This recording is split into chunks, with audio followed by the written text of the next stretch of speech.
En el día de hoy lo que quiero acercarles como una forma de apoyar un poco el material de lectura que les estoy mandando, que es cortito, pero como para que lo tengan una aclaración más, es esta especie de clase teórica virtual en el que les presento las características del movimiento que vamos a ver y analizamos una o dos imágenes para que cuando vayan al texto o cuando busquen imágenes de referencia puedan entender a lo que estamos yendo. Aclaración aparte es el método en el que se los estoy acercando, que es a través de un PowerPoint comentado, que se convierte en video y etcétera, pero la idea es que habiendo tanta disponibilidad, sobre todo de conferencias o videollamadas, como quieran llamarle, adopto esto en primer medida porque sé que generar una conferencia y que podamos estar todos presentes en esa conferencia es bastante difícil si tenemos en cuenta el contexto de encierro y que son encierros en algunos casos que en los que hay mucha gente. Entonces, encontrar el espacio como para estar libre de ruidos, poder intervenir dentro de las charlas y demás, es bastante complejo. Por lo tanto, les acerco esta forma. Si no les sirve y quieren acordar una conferencia, no tengo ningún tipo de problema en hacerla, pero la idea es que, o mi idea es que puedan estar todas o la mayoría, quien no esté sea por elección y no porque no puede estar en ese espacio. Entonces, cualquier cosa me dicen y generamos una conferencia y si no, seguimos con este método. Si hablamos del realismo en general, antes de entrar al realismo social, les comento que es un movimiento artístico-literario que se origina en Francia, no queda ahí solamente, sino que se va a expandir por todo Occidente como estilo, y que lo que intenta hacer este movimiento es reflejar las cosas como se ven. La historia del arte ha estado en la mayoría de los estilos y movimientos de época signado por un arte que refleja más las cosas como se piensan que como son en realidad o como se observan en la realidad. Entonces siempre se ha tratado de reflejar una idealización de las figuras. El realismo trata de desprenderse de esa forma de actuar del arte o de la historia del arte. Por lo tanto, van a ir a una pintura cada vez más realista, que no siempre va a ser agradable a la vista o va a representar el canon de belleza de la época, sino que en ese afán de representar las cosas como son o como se ven, en muchos casos van a exaltar o enaltecer la fealdad más que la belleza. Otro punto aparte es que, digamos, se produce una ruptura en el movimiento o una separación entre lo que es el realismo académico y el realismo de la escuela de Barbizon. El realismo académico es un realismo que, si bien representa las cosas como se ven, es más aristocrático, es más decorativista, si se quiere. Y el realismo social es un movimiento que se podría entender como casi contracultural en su época, en el sentido de que la mayoría de los artistas van a estar relacionados con, me voy a meter un poquito en un tema político, pero es con el movimiento obrero surgido a partir de 1848 y la exposición del manifiesto comunista de Marx y Engels en Inglaterra, y van a estar denunciando justamente desde el movimiento político y desde el realismo social lo que sucede con la clase trabajadora y las diferencias de clase que provocan condiciones de vida paupérrimas dentro de los obreros. Entonces, el realismo social se va a enfocar fundamentalmente en las condiciones de vida de esa clase trabajadora.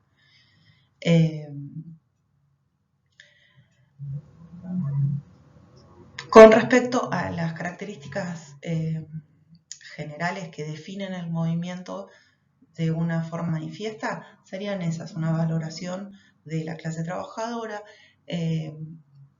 Los géneros por lo general van a rondar en lo que es el costumbrismo o la vida cotidiana de esa clase trabajadora, y una crítica constante a la separación en clases sociales y a la diferencia que hay entre las clases altas y las clases bajas. Eso sería a grandes rasgos. ¿Por qué me centro más en el realismo social en este video y en el textito brevísimo que les mando? Porque el realismo académico, del que les hablaba hace un ratito, está muy relacionado con el devenir de lo que es el neoclásico, que nosotros lo habíamos visto en la clase virtual anterior. Está más ligado por ese lado. El realismo social lo que aporta es una nueva mirada, sobre todo a los géneros y a la forma de trabajar, que eso se los explico en la próxima diapo. Cuando hablamos de las características plásticas del realismo social, bueno, ya les decía que trata de representar las cosas tal cual se ven, con todo lo bello y todo lo feo que puede llegar a tener esa escena. Pero además va a interesarse mucho por la gestualidad, la posición del cuerpo, la posición del rostro, el gesto en las más de las veces cansino o triste. Acuérdense que está tratando de representar toda una situación de vida que es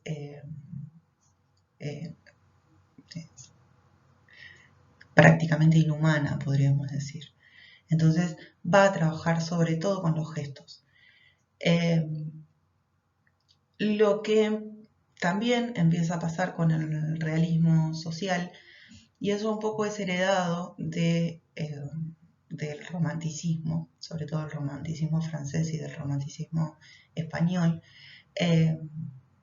pero lo llevan un poco más al extremo, es el uso de la pincelada gestual y rápida. ¿Qué implica la pincelada gestual y rápida? Que no se piensa tanto en las formas del dibujo como en la mancha de color. ¿Por qué? Porque en la mancha de color nosotros podemos definir también la figura que queremos representar, sin estar apegados a la forma que se piensa. Paletas de colores son muy variadas. Yo hoy les voy a presentar dos casos que son bastante similares, pero se puede ir desde una paleta absolutamente fría a una paleta totalmente cálida. Lo que sí van a tener, por lo general, las obras del realismo social es un foco de luz dirigido muy marcado.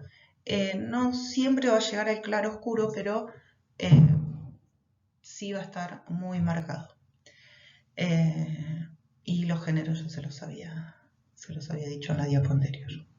Como casos a analizar hoy, en esta presentación les muestro dos. En este primer caso es el Angelus de Millet, que no sé si tienen la pintura, pero es la primera oración del día. Acá lo que vemos es un hombre y una mujer en su lugar de trabajo, podríamos decir,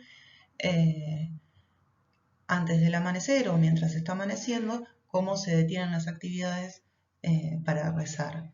Pero, ¿qué implica esto? Que ya están desde antes del amanecer trabajando y que probablemente esa actividad durará todo el día.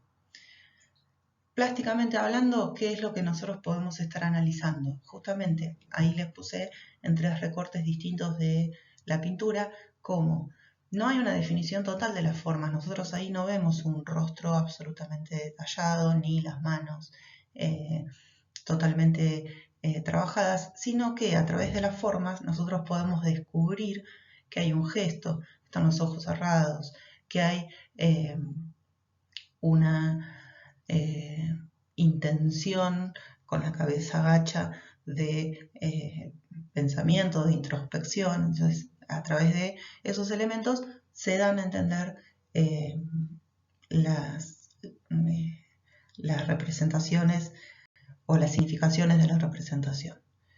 En el otro de los recortes, lo que estoy tratando de que ustedes puedan llegar a percibir es el tema de la pincelada.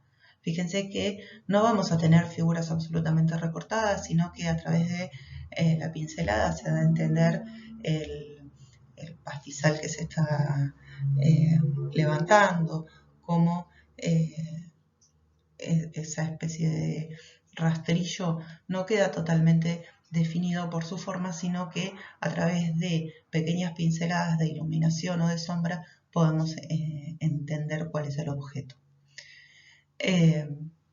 Y eso también va a estar relacionado con el otro recorte de la pintura que les hago, y es como en realidad los objetos empiezan a definirse por la incidencia de la luz y de la sombra, más que por la forma recortada que puede ser determinada por el dibujo. Y en esta otra pintura lo que quiero marcarles es lo que les decía en una de las primeras diapos de este video. La pintura se llama el vagón de tercera clase de Daumier. Ustedes pueden encontrar otros vagones. Está el vagón de la segunda clase también de este artista, o está la obra de teatro. Digamos, hay muchas obras en las que se representa este tipo de obras. Lo que vemos es justamente que ya no hay idealización de las figuras. Nosotros ahí vemos una mujer mayor, o lo que se infiere que es mayor, en el medio de dos personajes, una mujer amamantando, un niño durmiendo. El vagón en la parte de atrás de esas tres figuras principales está abarrotado de gente. Ya no hay un orden, si se quiere, de poder reconocer cada uno de los personajes. Entonces empieza a aparecer las cosas como son. En la tercera clase se viajaba de esta manera. La clase trabajadora anda con atuendos arreglados o con o hace mucha ostentación de ropajes, y no, en realidad lo que podemos nosotros ver ahí, que los materiales de confección de la ropa son de determinada manera, con determinados materiales que son asequibles a esa clase y no a otra, digamos. Se empiezan a ver esas diferencias. No hay una idealización de lo que se representa. También lo que hace es justamente caer en las condiciones de vida de esta clase trabajadora y los accesos que puede tener. Y por el otro lado, reforzarles el tema de entender que ahí lo que tenemos es un foco de luz dirigido, que lo que hace es reforzar aún más este tema de la conmoción del espectador, como el nene que está sentado en el primer plano busca la oscuridad de la mujer que le tapa la luz de la ventanilla para poder dormir, cómo se refuerza también el tema de los rasgos en la cara, a través justamente del refuerzo de ese foco de luz ingresando por la ventanilla. Bueno, espero que esto les sirva. Les mando también otro videito junto con este. Si no les llega a servir, me lo dicen y buscamos la forma de poder acercar un poco más el análisis de obra a los textos. Y vuelvo a decirles, si necesitan la videollamada, la conferencia, no tengo problema en hacerlo. Me gustaría que sea un acuerdo entre todas y no que solo algunas puedan participar. Saludos, cuídense y estamos en contacto.